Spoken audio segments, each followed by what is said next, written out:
Did what you saw on launch with Threads match what Meta told you it was going to be?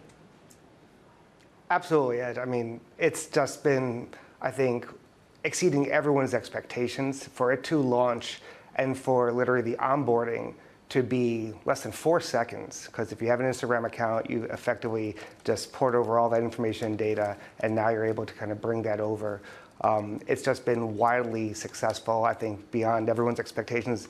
I read a stat today that it was over 50 million subscribers already on the platform. So when you have 3 billion users across all of Meta's apps being used every single day, 3 billion people being able to kind of solve that cold start problem of getting audience, finding how to bring your followers over onto a new platform, I think they've really done well. You are someone who helps tell stories. How are brands telling stories on this new platform? How playful, how different are we seeing things evolve over there? I think that's a great point, Caroline. I mean, to see some of the brands really understand that this is a different medium, and it's not images, right? It's not video, it's text. And so being very witty, understanding how do you have your brand voice come through, I think that's something that a lot of brands are excited about, because right now it's fun, it is positive. You don't have all the trolls and all the cesspool of so many different other platforms. So the fact that you have brands like American Eagle, Wendy's, just follow some of their threads, and it's funny.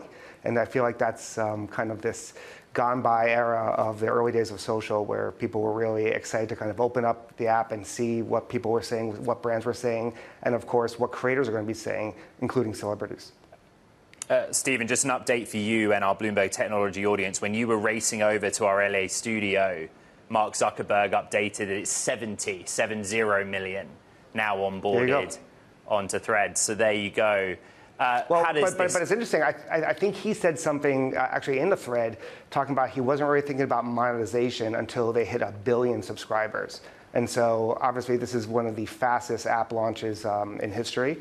Certainly very exciting to see this trajectory. But let's see that that billion subscriber threshold and see what's going to happen when they hit that soon. That billion, I think it was like on clear path to 1 billion. Mm-hmm. What do you think about the monetization options here and how they do that while also pretending, well, eventually to be within the Fediverse, to be decentralized? Is it that the advertising remains in the app, and then if it's moving across to different use cases or Mastodon, you wouldn't be advertised against? Like, what were the discussions like in Cannes? Yeah, so I just got back from Cannes Lions, the International Festival of Advertising Creativity.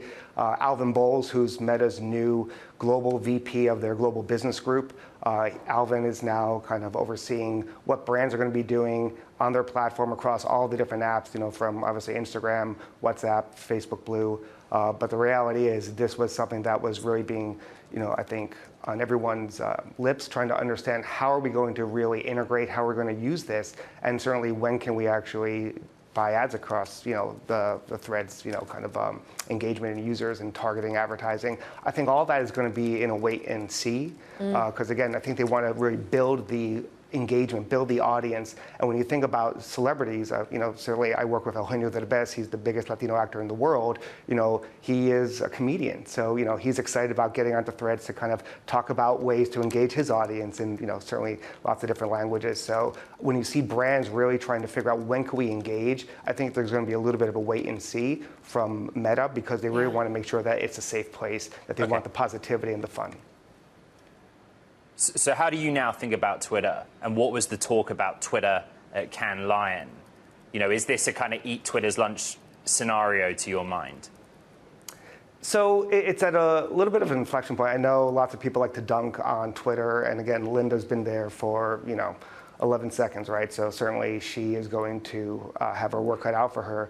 But the reality is, Twitter wasn't represented at Cannes Lions the way they used to be. There used to be a big Twitter beat that was no longer there. They didn't have that space.